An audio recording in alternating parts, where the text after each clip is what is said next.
up, wieners? As you can see, we are back at it again with yet another banger. We are at the Googan HQ right now, working on a little bit of a project. This is something I've wanted to do for quite some time.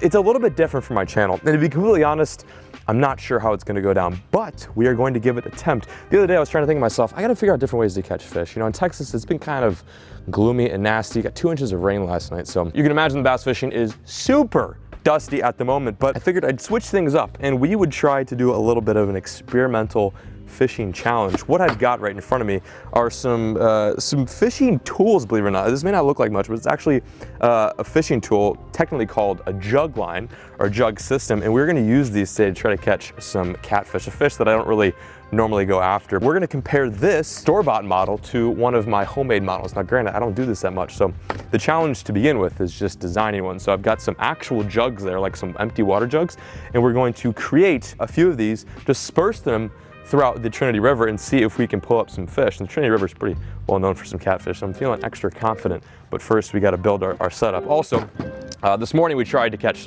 some bait. That didn't work out very well because all the creeks are blown out. So what we did is we opted for some Johnsonville brats. Shout out to my boy Sammy D who loves the Johnsonville brat. All you northern Wisconsin guys know what's up when it comes to this. And hopefully the catfish also are keen on some cheddar brats. Although I think the way to go is to get the uncooked ones. But we got smoked cheddar, or better with cheddar smoked sausage brats. These should be pretty good. Actually, these aren't even brats now, I'm looking at them, they're sausages. The sausages. All right, whatever, we got lots of different bait, we got a lot of rigging to do, so join us as we try to figure out how to create the perfect homemade self-catching fishing device. Let's do it. Okay, so this right here is gonna be the homemade foundation for our first jug.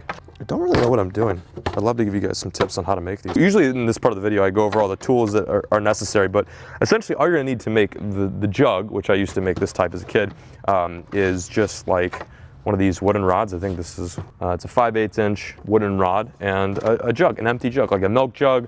We'll do something that you can probably twist on the top. Unfortunately, I went and got some of these which have the pop on tops, which isn't the end of the world, but we're just gonna have to figure out a way to make that water tight. So we're gonna cut down this little rod here. Just gonna kind of gauge, see how far we can get this thing in here. Probably wanna get like, we don't want too much, probably like that much. That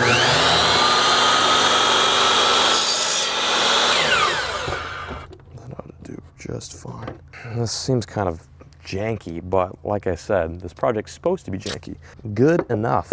We're not gonna tie the actual line here because that can come off. A big enough fish definitely could rip that off. We're actually gonna tie the line right here, but this is gonna be kind of the point in which we keep more line from coming out. So essentially, once that fish bites, our half hitch will come off, boom, and then the jug will go up, and then the fish is able to freely move with a bunch of other slack line too. You want a lot of line with the fish to run because the idea is like you're letting that jug sit. At least that's how I've experienced in the past. So you let it sit, so your bite could come like first when it drops in, but you may not check it for like another 4 or 5 hours. 72-pound tensile strength, which will be plenty. I don't think we're gonna catch anything over 70 pounds today. There's probably gonna be a ton of people commenting like, John, you're doing this wrong, but I think that's the point. You know, I don't know what I'm doing. This is an experiment. A bass angler's trying to catch fish on a jug. So the whole objective is to use the little amount of knowledge and material that we are given today.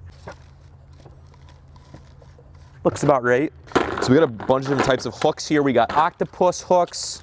We got your mustads, Nico hooks, although these are huge. I would not use these for Nico fishing. That's so weird. Then we got some catfish tackle, straight eye circle hooks, 5/0. And then we've also got some big cat circles. So I'm gonna do a mix between some circles and some trebles. Trebles are nice because they're just gonna get hooked, but the problem is they're probably gonna swallow it. So if we do get any treble eaters, we'll probably have to eat those fish and consume them because they're probably not gonna live. But we also do have some circles, which are better for the fish's health. I got some squirzams. Yeah, we got some different baits today. We got the brats, we got the shrimps, some squirzams, and I also have some actual catfish meat that like you can buy from the store. Ideally, bluegill, shad, but we weren't able to get any of that today.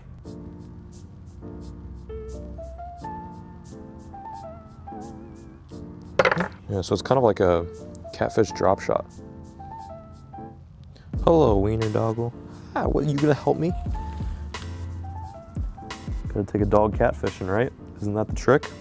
So I thought about tying like a really heavy duty knot to the weight, but I'm thinking to myself, if I get a fish and like brings me into like some snags, I wanna be able to pop this weight off. This weight is obviously essential to the rig, but like I don't need it to reel in the fish. It just needs to be there to keep the bait from like, what's the word, from drifting down, because we are gonna be fishing a river. So I'm literally just gonna do an overhand knot, something simple and easy that I can break off if I'm in a pickle or a literal jam. See, that's like super easy. So we've got, let me just give you an outer look, an outside perspective of the rig. So this is how it's gonna go down. We've got weight, which is a 3/8 ounce lead weight, treble hook to a 3-way swivel, which has got 50-pound fluorocarbon as the leader. Then we've got probably, I would say, 2.5 feet, 3 feet from that first hook, another hook with a longer leader, which is the same diameter. It's 50-pound fluorocarbon and another treble. So we're just we're running 2 trebles. I think 3 is a little excessive, and that sounds like a mess. And then of course above that we've got our homemade jug line, which consists of some Hobby Lobby wood, duct tape, and a Great Value distilled empty jug. It's about as retro as it gets, but yeah, that's the rig. So I got to rig up now like 5 more of these. We're just going to speed through this process real quick, and once we're finished, we'll get to baiting. Got the meat bucket all ready to go. I wish you guys could smell. I wish YouTube had a smell feature, because it smells. It's quite a unique smell. It's just it's not great. What sucks is going to be driving with this 40 minutes back down to Fort Worth. It's a little gaggy, but it's all for a good cause. Gonna feed a little kitty some stale meat. Let's do it. Well, here we are, boys and girls. We're at the Clear Fork Trinity River, right outside of beautiful Fort Worth. Not exactly the most orthodox place to do jug fishing, but I have seen people catch catfish here. So that's exactly why we've chosen this little zone to drop our jug lines. And like I said, we have got 3 store-bought Walmart jug lines, which were $10 a piece, kind of steep for a pool noodle and a piece of plastic. And then we've also got the 3 handmade Janky jugs, which, you know, yours truly designed this morning. So we're gonna see which one works the best. I'm hoping we at least get one fish. Again, the conditions are a little funky, but catfish do like low light, and we definitely have that going on right now. A little bit of low light, a little bit of rain. I'm feeling optimistic. We've got the kayak in here. I'm actually gonna kayak these jugs out to some deeper water, and we'll see what happens. Fingers crossed. I'm hoping we get a fatso. Oh God, I'm on a rock. Let me get off that rock really quickly. Oh, Jesus, lucky. Come here, noodle busters. Time to get to baiting. Oh, something just came up right there. First jug line going in. This one has a bit of store-bought Walmart catfish. It's a little bit messed up that we're feeding catfish to catfish, but little do most people know these guys are cannibals. So we're just gonna set this guy up.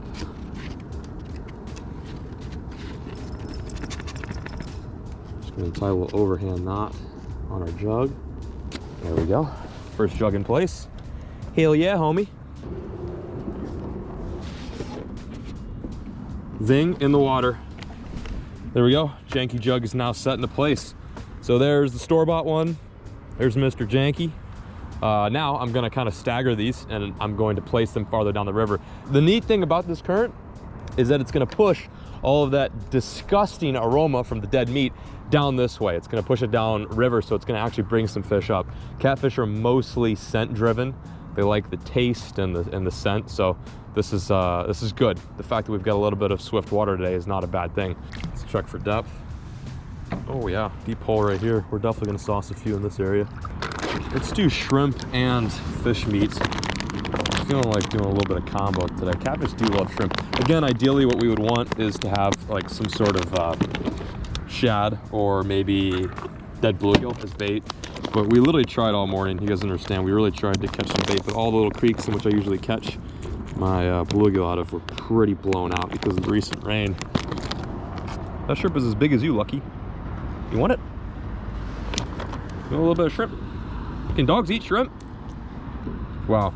The only dog in the world that would not just bite my whole hand off. Like, not to toot my own horn here, but the jugs look pretty sexy in the water. I think I did all right. I mean, I don't know what the exact amount is in which we spent on each jug, but we'll put the price right here per jug, and then we'll compare it, obviously, to the $10 ones. Dude, we got a 6 spread. We've got, I mean, let's see, football field size of bait in the water right now. And yeah, we're just gonna wait for these guys to go off, hopefully. Well, partner, I reckon we'll just let these guys marinate here for a little bit, come back and I don't know, 7 hours. This is the beauty of jug line fishing, is you wait for the fish to come to you. As a bass angler, I'm so used to chasing down fish, but this is awesome. We can go back to the crib, crush some Ronas, maybe even make a little margarita. That's if we catch a fish, we'll celebrate. Guys, if I'm being 100% honest, I'm not sure how this is gonna pan out. I don't think we have the best bait. I don't think this is the best day for catfishing, but I do know we're in the right area, and I think these jug lines turn out fairly well. So we are going to let these jimmies sit for a little bit, and we're gonna come back to this very spot, most likely at dark. So catch you there. We've returned to the spot. It's 11:12. We let these sit a little bit longer than I kind of hoped, but the longer the better. It means that we have more of an opportunity for a catfish, or I guess anything. We're driving back and we're saying catfish could be on the line. There's also drum, or as you Texas guys know them as Casper goose, which is the most ridiculous name ever. And there also could be a gar on here too. So not, again, ideal to be going out in a kayak when it's wet and it's dark and it's raining in the middle of Fort Worth. A little dodgy, but we are gonna see if we have any takers. And if we don't, we're just gonna set these lines for tomorrow and see if we can get something in the morning. Let's go check it out. The Walmart one, I don't think has anything going on. That though, that slid back like a good 15 yards, which is not a coincidence because this current's pushing about the same amount of water as it was. I don't know, we might have something going on in that jug. That's the homemade one too. Oh wow, that one really moved, dude. Oh wow, that one. Did you see? That one's way off. That one's way off. Oh my God, we might have actually had some takers, bro. Dude, where's the other one? The Walmart one. It's fucking gone. I don't even see the second Walmart one. Not just like someone just took it straight down. So I'm gonna get in the water. I think, seeing as these jugs have just completely spread out from where I last put them, could be a good shot that we got something going on. So, damn it, I do not want to get in the kayak in this situation, but we gotta do it. Gotta do it for the viewers and the catfish. Oh my God, this is so crazy. You hungry? A little bit of catfish? I am in the water. Not sure how much you guys can see right now, but at least you can hear me. I'm up at the front of the current, place in which we put the two first jugs. And I'm gonna check these guys out. It looks like the homemade one moved. It's stuck. There we go. Wow. Nothing on number one.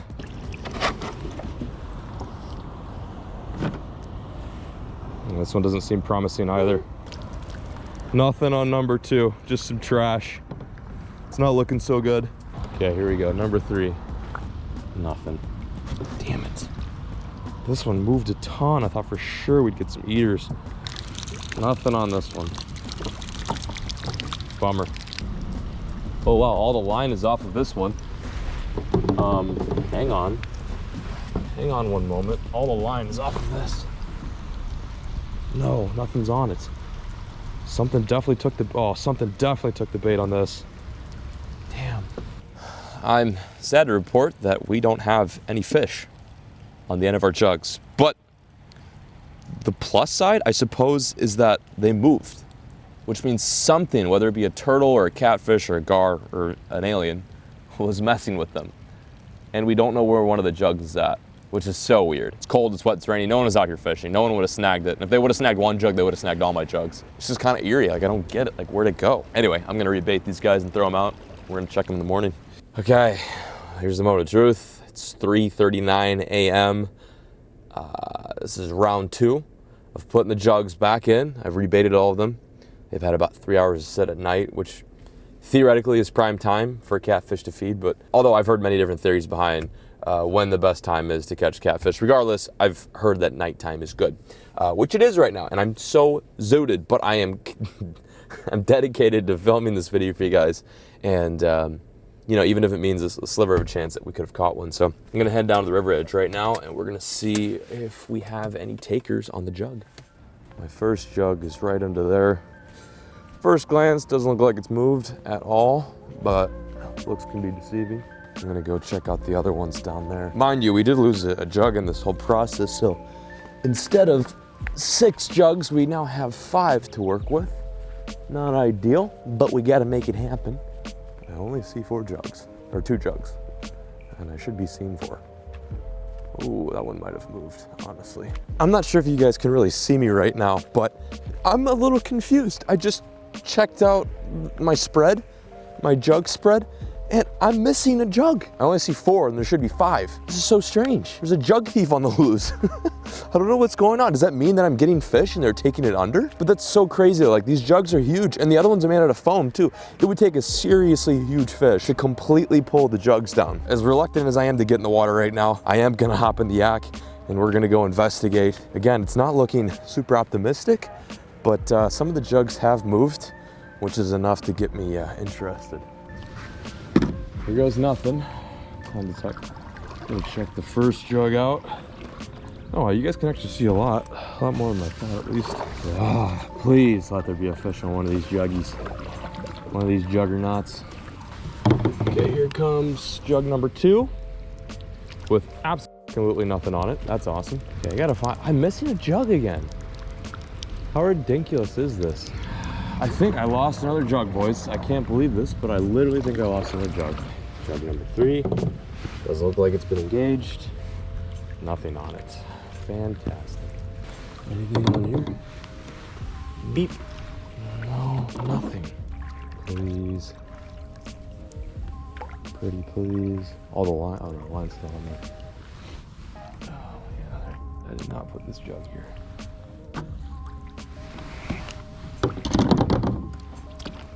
Oh my God. Oh my God. Oh my God. Oh my God. No, it just came off. No, I just had a catfish. Oh my God. No. No, that was such a big one too. Did you guys even see that? No. No. No. No. That one actually had a catfish on it. He came unhooked. I don't know how he came unhooked. I'm gonna cry. That was it was such a nice catfish too. It was a big one. He was barely hooked though. Oh, I let you guys down severely. I cannot believe it. I just can't believe this. I'm not too sure what to call this. Definitely wasn't a failure, but it also definitely wasn't a success. As you saw there, the very last jug, it had to be the last one, of course, had a fish on it. Unfortunately, for whatever reason, those trebles weren't pinned good enough in that fish, and I lost him. Although you guys got a good glimpse. And in my opinion, we at least confirmed that the homemade jug works. Matter of fact, I'm actually missing a homemade jug right now. I don't know where it's at. Same scenario as the first time I came here. There's just a jug completely MIA, which means that there's probably some pretty huge fish in here. If not that, maybe a megalodon shark or an alligator, I don't know. But something big had to have taken that down, and I don't know what it is, and it has 2 of my jugs. While I feel pretty disappointed that I wasn't able to show you guys a fish today, we at least confirmed that the homemade jug actually works and it's a really expensive alternative. And mark my words, I'm gonna redo this video. We're gonna try it again. Rather than scrapping this video and just being like, yeah, we didn't catch any fish, I at least wanna, upload this for you guys to just show you the whole process of today. It was a long day. It started at 9 a.m. and we're still going strong the next morning. But yeah, wow, what a freaking, what a freaking turn of events. Lost 2 jugs, had a really big catfish on, and we made a homemade fish catching device for as little as a few bucks. But anyway, I'm gonna sign out. As much as I wanna carry the video on, I am so tired, I gotta get to bed. Thank you guys so much for watching, sticking with the upload. The dedication was real for today's epi, and I appreciate you guys hanging in there all the way through it. But anyway, I'm peacing out, signing out, gonna get some rest. Thank you guys so much for the view, and as always, folks, keep fishing, never stop.